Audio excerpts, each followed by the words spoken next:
Hello everyone, आज हम सीखने वाले हैं अलजेब्रिक एक्सप्रेशंस के बारे में और उनसे रिलेटेड कुछ टर्म्स जो हम इस चैप्टर में इस टॉपिक में यूज़ करेंगे।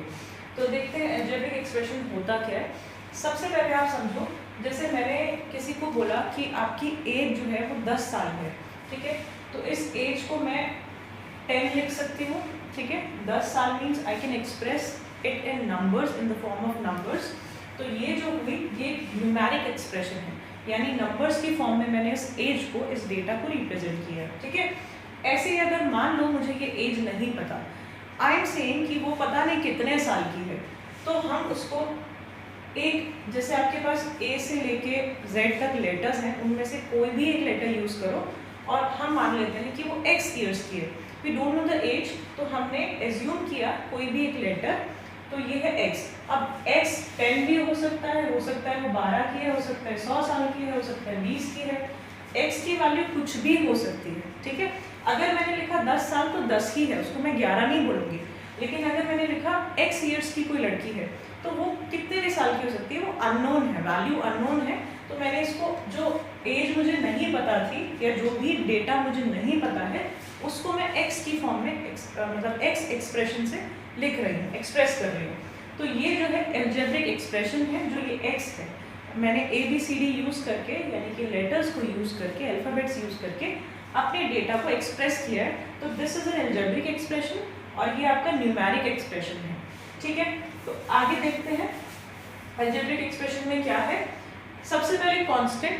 कांस्टेंट क्या होता है, जैसे मैंने लिखा 7, 17, 100, इनकी वैल्यू यही है। 100 की वैल्यू 100, इसको कहीं पे भी लिखोगे 100 ही रहेगा, तो वैल्यू इसकी कांस्टेंट रहेगी। इसीलिए ऐसे नंबर्स को हम कांस्टेंट कहते हैं, ठीक है, जिनकी वैल्यू चेंज नहीं होती है। वेरिएबल, वेरिएबल क्या होता है, ये आपको नाम से ही खुद ही बता रहा है अपना मीनिंग, जिसमें एबिलिटी है टू वेरी, यानी जिसके अंदर क्षमता है अपने आप की वैल्यू को चेंज करने की।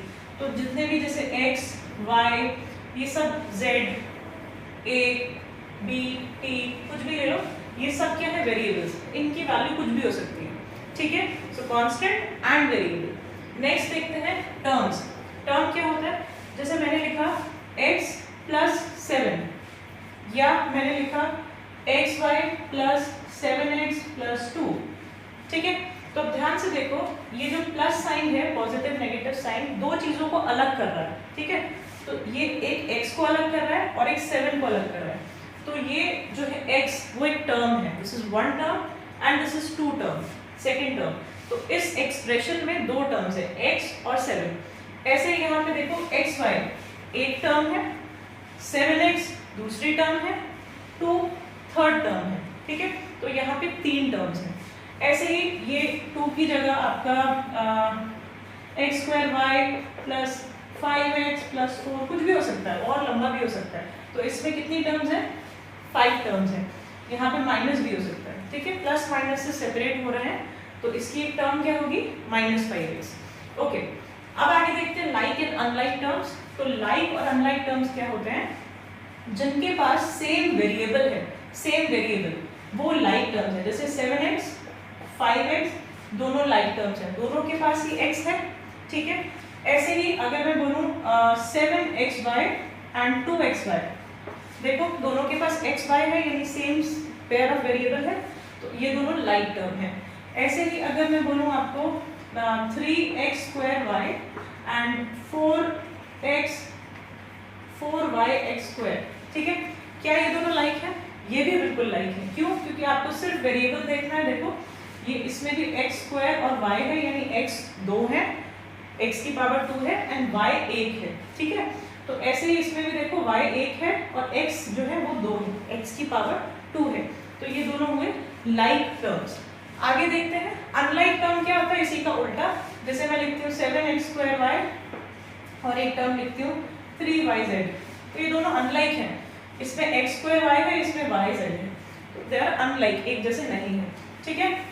ओके, आगे बढ़ते हैं फैक्टर्स।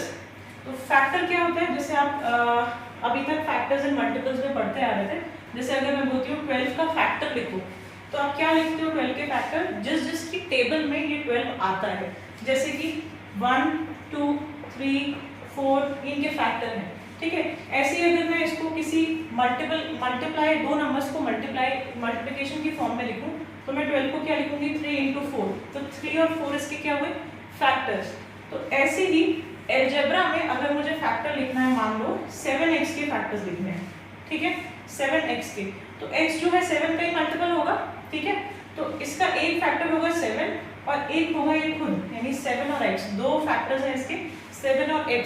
ऐसे ही अगर मान लो दिया हुआ है 4xyz, तो इसके जो फैक्टर्स हैं वो क्या होंगे 4x y and z, ठीक है। तो ये सबसे मल्टीप्लाई हो रहा है, तो 4xyz इसके फैक्टर्स हैं। ओके, आगे देखते हैं। Next is coefficient. कोएफिशिएंट का मतलब क्या है, जैसे मैंने एग्जांपल लिया 3xy, ठीक है। कोएफिशिएंट कहते हैं, जैसे अगर मैंने पूछा कि y का कोएफिशिएंट बताओ, इस टर्म में y का कोएफिशिएंट बताओ, तो y का कोएफिशिएंट क्या होगा, इस y को छोड़ दो, बाकी जो नंबर है जो भी बच गया that is the coefficient of y, ठीक है। तो y का कोएफिशिएंट है 3x। ऐसे ही अगर मैं लिखती हूँ 3xy और पूछती हूँ x का कोएफिशिएंट बताओ, तो x को आप छोड़ दो, 3y जो बच गया, तो 3y जो है यहाँ पे x का कोएफिशिएंट है। ऐसे ही अगर मैं पूछती हूँ कि 3 का कोएफिशिएंट क्या है, ठीक है, तो 3 का coefficient is x and y, ठीक है। आई होप क्लियर हुआ होगा। आगे बढ़ते हैं। मोनोमियल। अब आपको टर्म का मतलब समझ आ गया।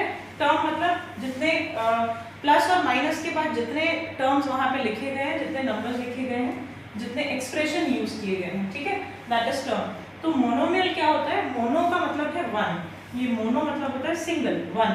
तो मोनोमियल मतलब ऐसा एक्सप्रेशन जिसमें एक ही टर्म हो, जैसे 7xy, this is a monomial, ठीक है।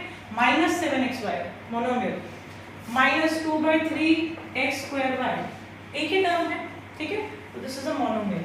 आगे बढ़ते हैं बाइनोमियल।